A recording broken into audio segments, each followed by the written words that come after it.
Uma boa noite mais uma vez a todos que estão presentes. Eu quero te convocar para abrir a sua Bíblia na carta que Paulo escreveu aos Romanos, no capítulo 15, a partir do verso 28. Quando eu estava preparando essa pregação durante a semana, na verdade esse estudo, eu até pensei em fazer um estudo até o último versículo dessa leitura, mas vai se alongar muito se a gente for até o versículo 33. Então nós vamos seccionar esta pregação, provavelmente, se Deus nos permitir, em dois momentos. O primeiro momento nós vamos ler do versículo 25 até o versículo 28, no ponto em que o apóstolo ele comenta sobre as ofertas que as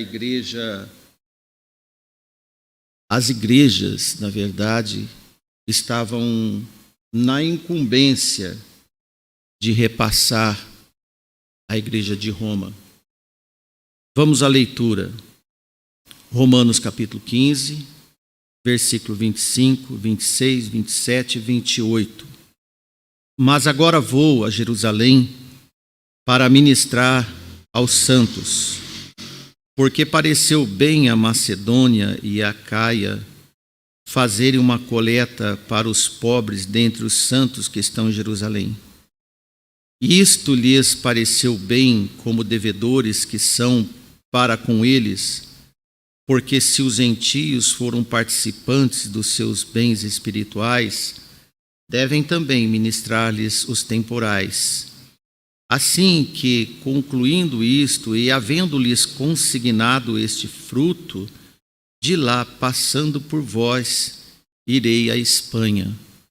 Vamos orar. Amado Deus, pedimos com clamor neste momento sabedoria, capacidade, compreensão, discernimento para poder expor a sua palavra.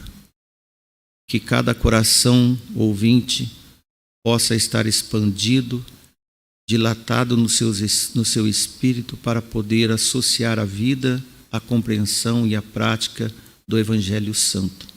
Em nome de Jesus nós te agradecemos. Amém. Como você pode observar nesse texto, trata-se de uma coleta generalizada que o apóstolo Paulo propôs no seu coração fazer aos irmãos necessitados que estavam em Jerusalém.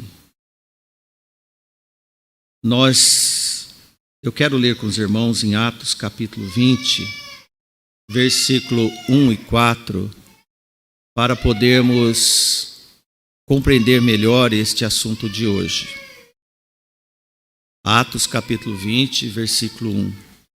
E depois que cessou o alvoroço, Paulo chamou a si os discípulos e, abraçando-os, saiu para a Macedônia e, havendo andado por aquelas terras e exortando-vos com muitas palavras, veio à Grécia.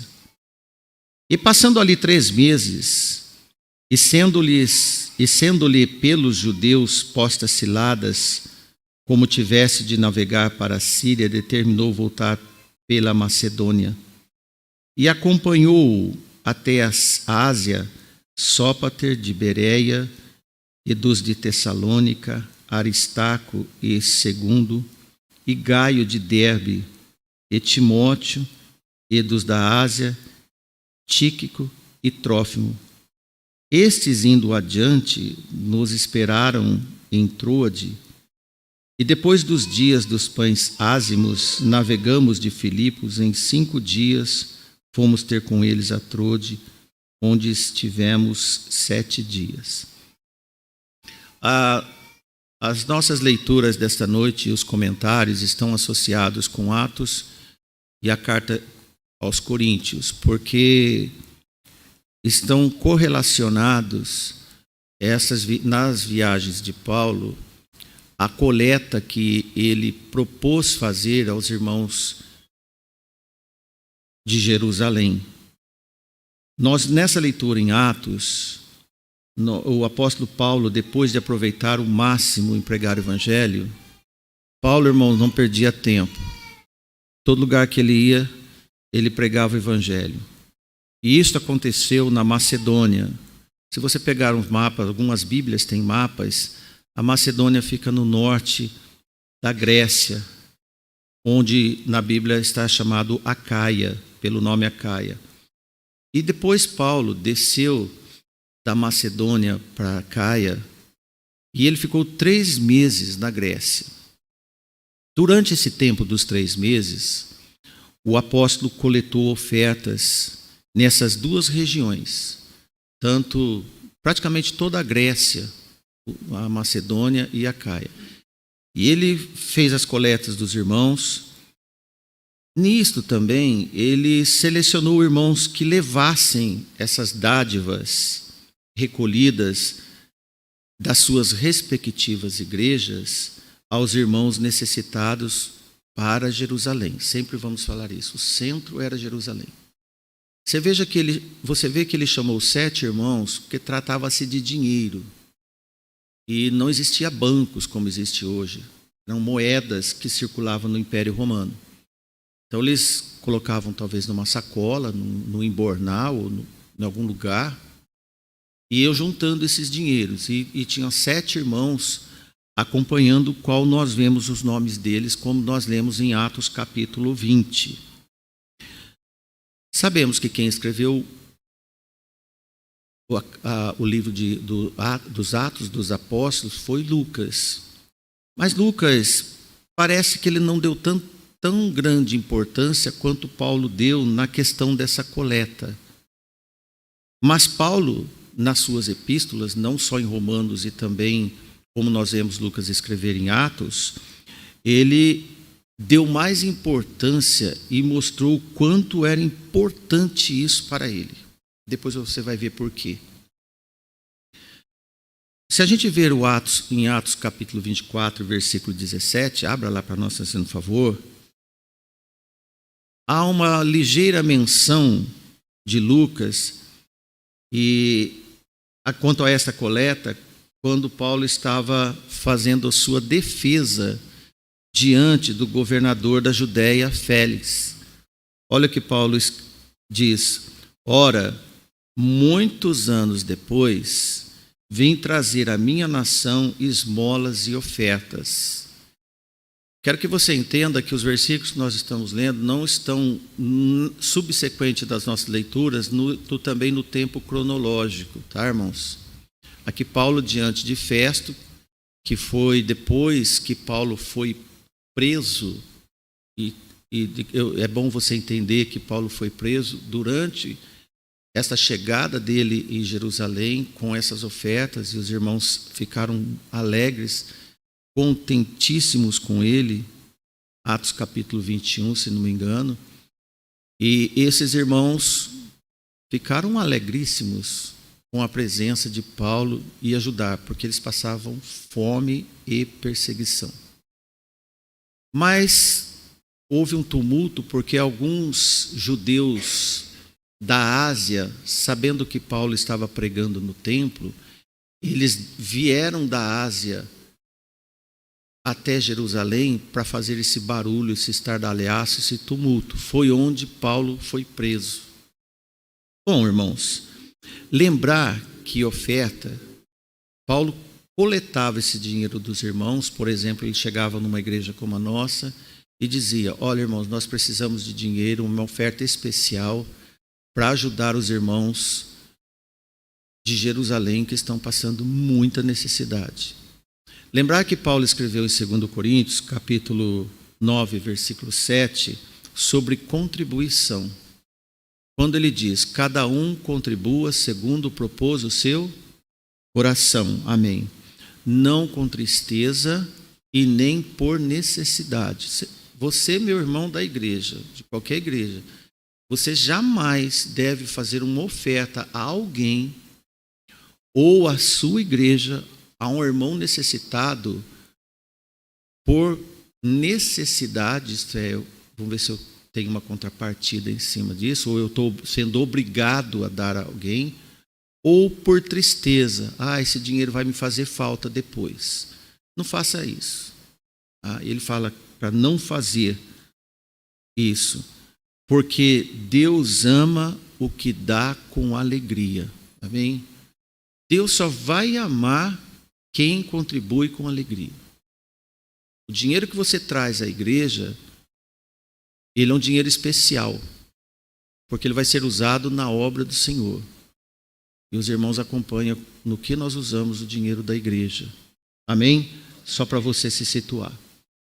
Agora, no roteiro do nosso comentário de Paulo, que nós encontramos aos Romanos.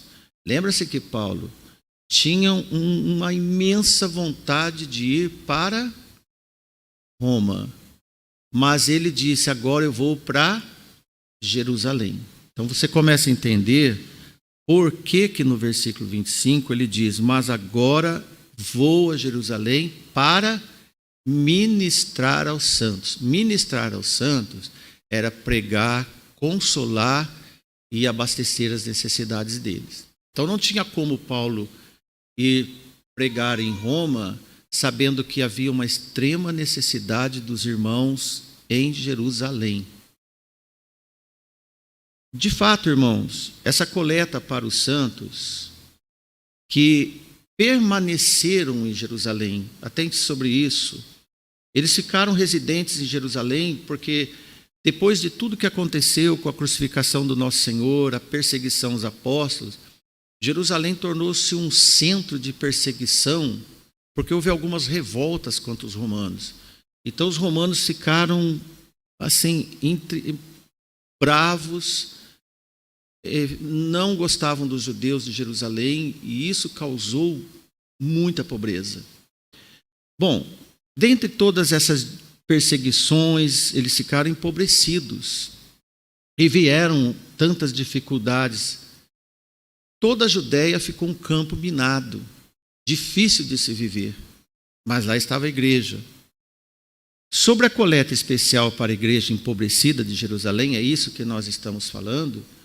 O assunto que Paulo menciona com tanta frequência nas epístolas é este o motivo.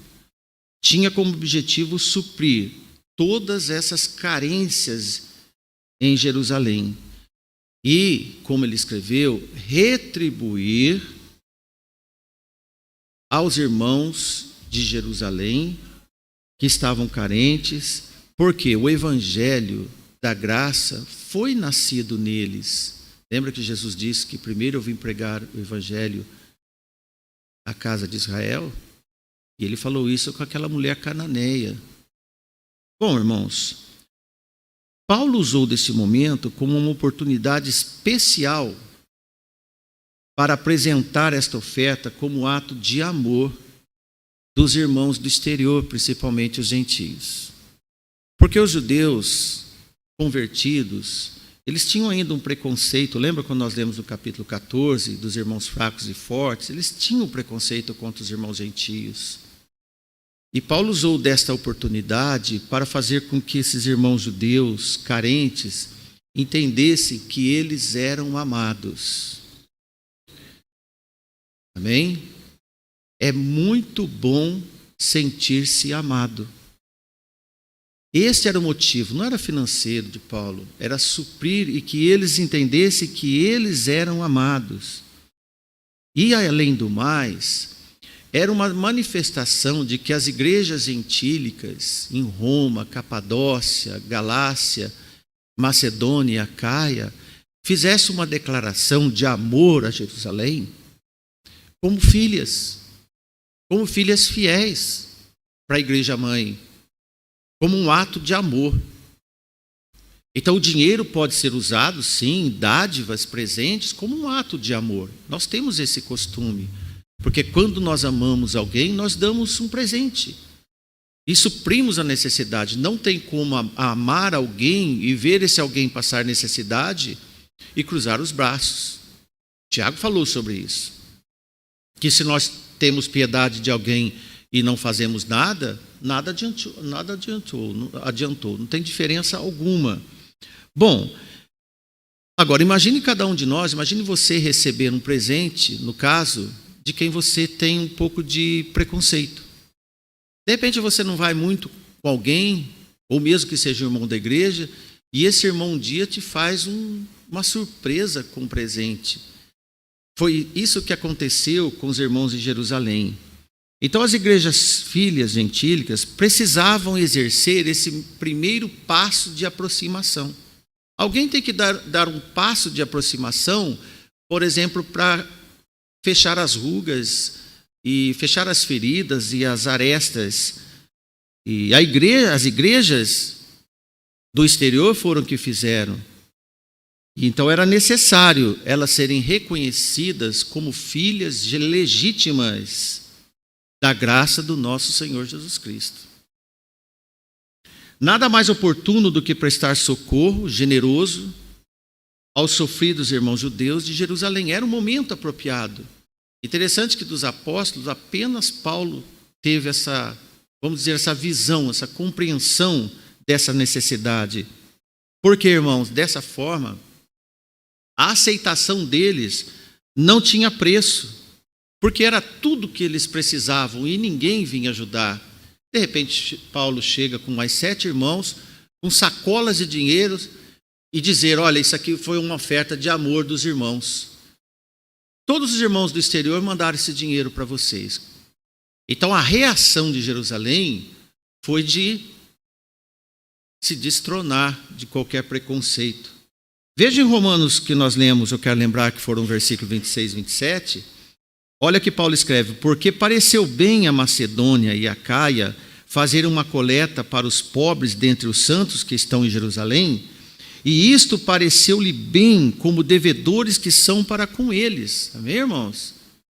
Sente-se devedor, então vai fazer a paga, não por causa de uma transação comercial de dinheiro, mas como ato de amor. E olha que escreve, porque se os gentios foram participantes dos seus bens espirituais, como a igreja mãe primitiva, deve também ministrar-lhes as temporais, a matéria, o dinheiro, comida, né? Irmãos, eu sei que é impossível pagar as coisas espirituais com dinheiro. É impossível. Mas o fato dessa atitude desses irmãos tratava-se de uma dívida íntima. Pelo fato dos judeus serem, vamos dizer assim, o epicentro do nascimento do Evangelho da Graça. É como um filho, uma filha esquecer o pai se eles tiverem uma necessidade. O epicentro da vida deles foi ali dos seus pais. Como vai esquecer dos pais? Lembra-se do 5º mandamento. De uma forma paralela e analógica, podemos dizer, serve sim para essa atitude que Paulo tomou.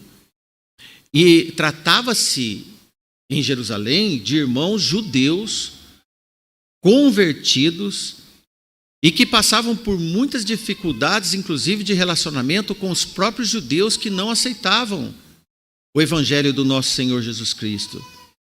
E associado com esse momento de extrema necessidade, jamais eles poderiam ser abandonados à própria sorte diante da severidade dos próprios inimigos, os judeus, os romanos, aliás. Como disse Jesus aos seus discípulos na questão de receber alguém na qualidade de quem Deus estipulou.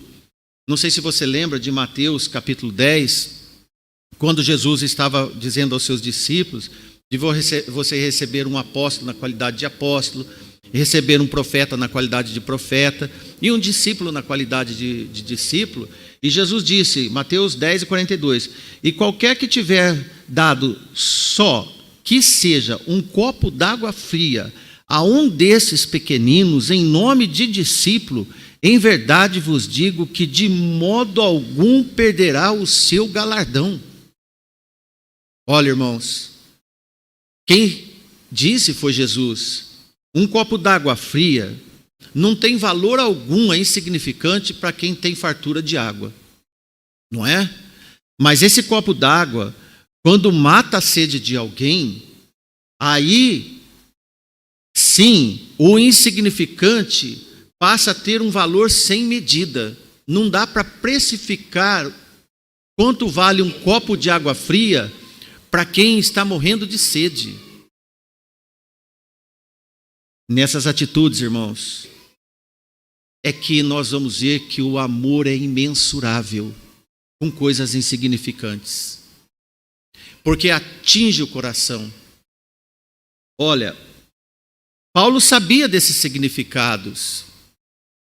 Tratava-se de um ato de amor considerado e considerável, de quem faz uma oferta alçada. Lembra das ofertas alçadas? Eram ofertas espontâneas, voluntárias, repleta de consideração. Paulo pretende, como nós vemos nos versículos 26 e 27, transportar essa oferta em dinheiro coletada entre os irmãos, eu repito novamente, da Macedônia, da Acaia, para o alívio imediato das necessidades básicas daqueles irmãos pobres, carentes e perseguidos. Ver os irmãos necessitados queimava o coração do apóstolo Paulo. Ah, irmãos, foi então por esse motivo que ele se esforçou tanto. Que lição para todos nós. Por quê? Vamos fazer uma definição aqui.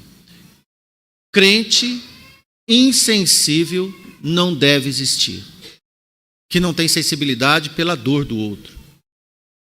Chorar com os que choram e rir com os que riem. Se o momento é de tristeza, não tem por que destoar para festejar. Se o momento é de alegria, todos vão estar alegres. Veja aqui em 1 Coríntios capítulo 16, versículo 4, Paulo escreve, e olha o comentário sobre o assunto. Ora, quanto à coleta que se faz para os santos, fazei vós também o mesmo que ordenei às igrejas da Galácia.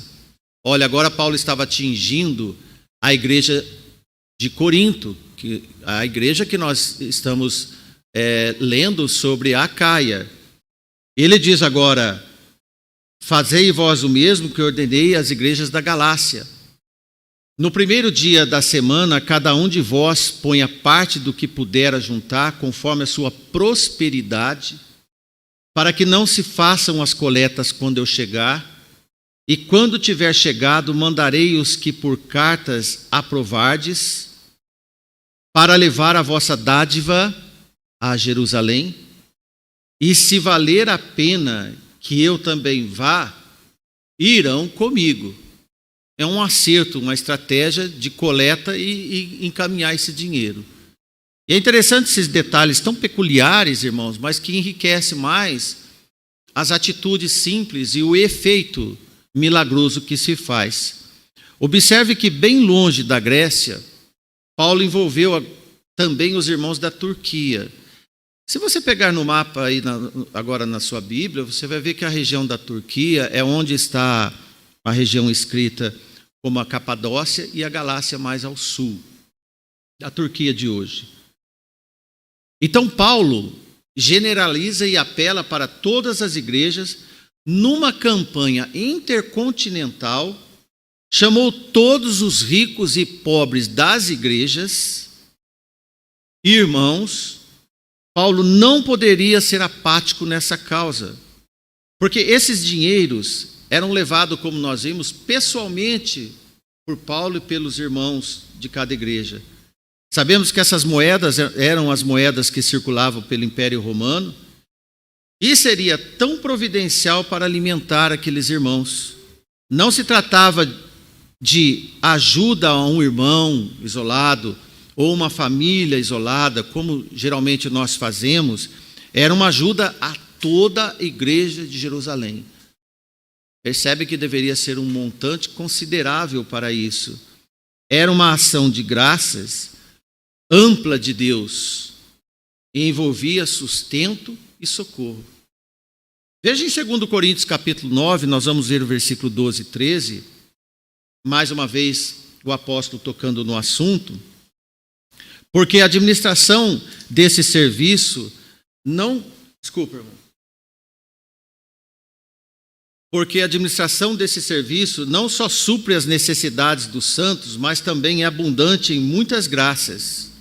Não só supre as necessidades básicas de alimento e talvez de pagar aluguel, de pagar um médico, não só isso, mas também, nós vemos aqui, mas também abundante em muitas graças que se dão a Deus, visto como, na prova desta administração, glorificam a Deus pela submissão que confessais quanto ao Evangelho de Cristo e pela liberdade de vossos dons para com eles e para com todos.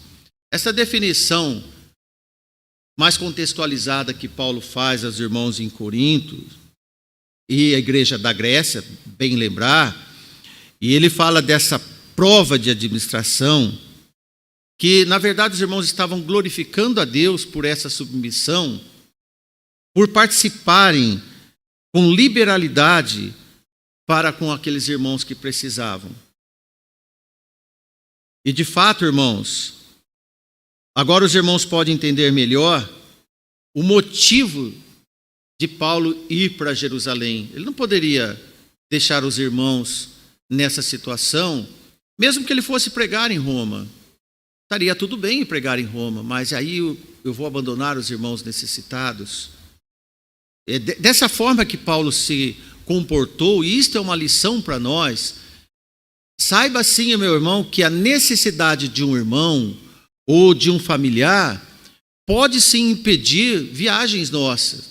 Podemos cancelar viagens por causa de uma operação, por causa de uma necessidade, de um adoentamento, qualquer coisa que seja, em que nós vamos priorizar para demonstrar o amor que vem de Deus. Amém? Sabe, meus irmãos, que deveria isso ser tão normal na igreja do Senhor, estas renúncias das coisas seculares e das coisas pessoais, mesmo que tenham sido agendadas, em prol da necessidade de quem precisa. Foi então que se cumpriram, no caso de Paulo, porque Paulo foi para Jerusalém, e como nós vimos, se você está acompanhando bem o assunto, porque eu fiz todo o cuidado para você não se embaralhar entre indas e vindas, é que ele chegando em Jerusalém, entregasse o dinheiro para esses irmãos. Então ele falou assim, eu passo na Espanha, e da Espanha eu vou para Roma.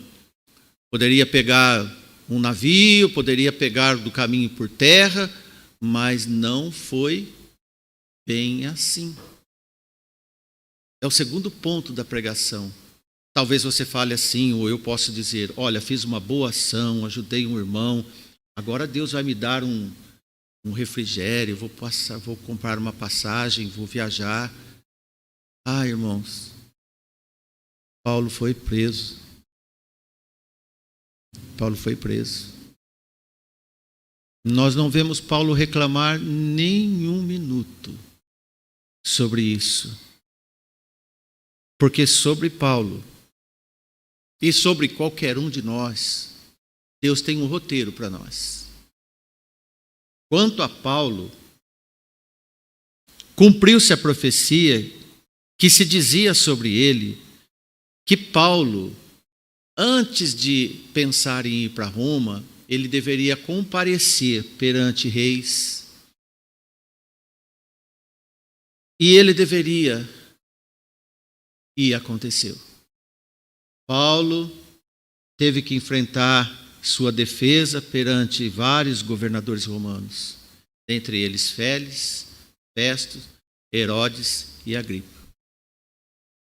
Em Atos 9:15, lá no início do que se determinava sobre Paulo, nós lemos, disse-lhe, porém, o Senhor, vai, Paulo. Quando Deus manda, irmãos, é isso.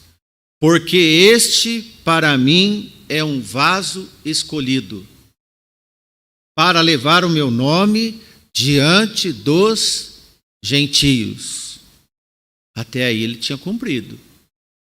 Meia profecia cumprida, irmão Paulo. Mas aqui, e dos reis e dos filhos de Israel. Irmãos, Paulo, nesses adiamentos e aprisionamentos, cumpriu a vontade de Deus. Pela vontade de Deus, pela sujeição, podemos dizer, a Deus. Amém?